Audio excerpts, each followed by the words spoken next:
I've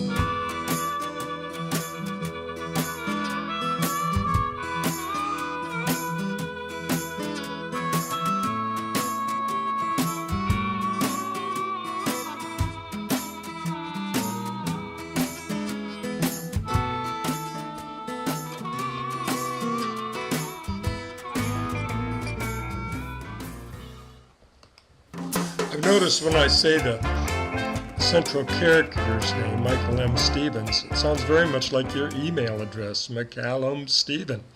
Is this book in fact autobiographical? Well, I think every author's work is autobiographical, at least in part. We write about what we know about.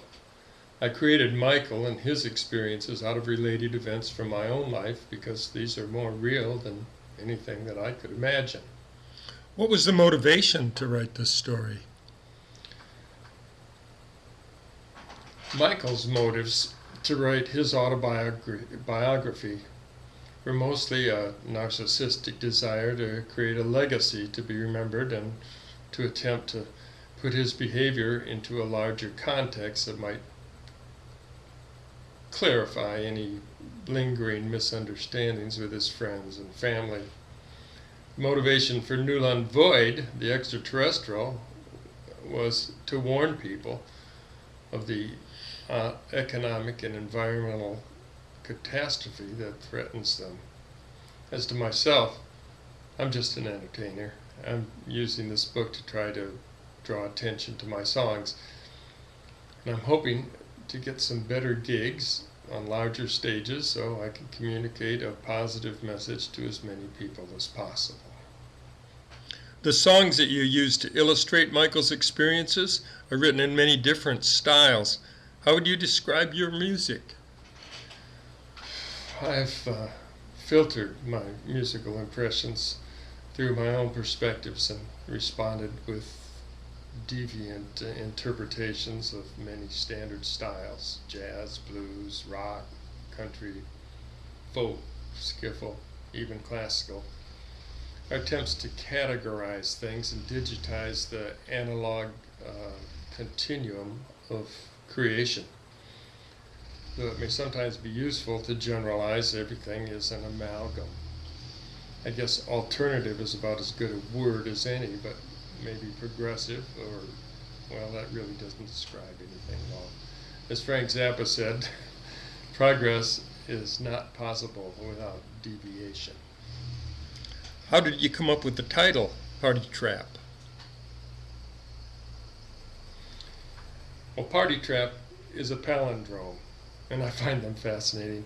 Near the end of the book, I write one of the longest palindromes ever created that not only makes sense, but it summarizes the most important themes of the book.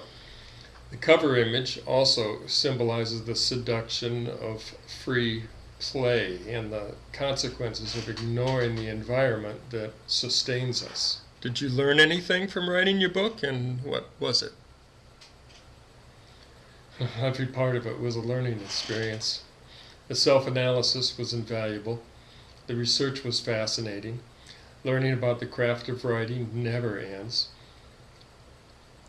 There were new software programs to work with. Publishing and marketing techniques continue to challenge me. And then there's the music. I learned to arrange for a small group and for strings and horns.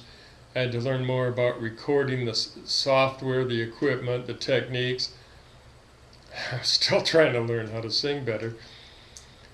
Now I'm trying to learn how to play most of the songs as well as they came out on the ePub and the CD. The project has demanded many years of personal growth. In fact, that's the most valuable part for me. What books and authors have influenced your life and your writing? Well, I still have a copy of Thaddeus Golas, The Lazy Man's Guide to Enlightenment, on my bedside table, and I refer to it occasionally to remind me of lessons from psychedelic experiences. In reverse alphabetical order, I have been influenced by, Alan Watts, Kurt Vonnegut Jr., Shunryu Suzuki, Gary Snyder, of course, Tom Robbins, George Orwell, Ken Kesey, Jack Kerouac, Aldous Huxley, A.B. Guthrie Jr., Tenzin Gyatso, and Isaac Asimov, Edward Abbey, and others, including many great lyricists from Bob Dylan, John Lennon, Keith Reed, Robert Hunter, Justin Hayward, and John Lodge, to Johnny Mercer and Charles Trenet, and certainly Willie Dixon. What is your writing process? Do you follow a regular routine? As with all of the major projects in my life, I resolved to do something to progress every day. You must at least put your tool belt on and show up on the job site.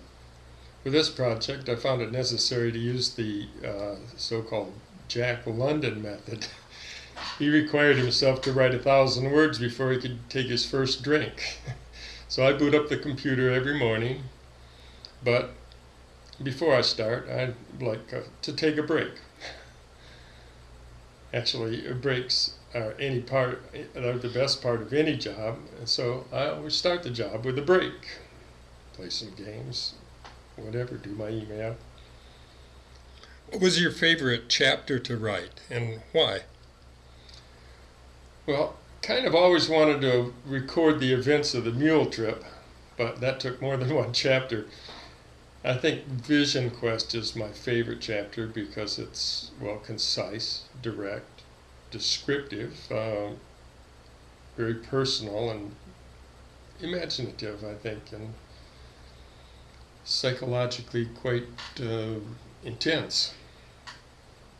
Well, thank you very much. Stephen McCallum, author and composer of Party Trap, the book and CD.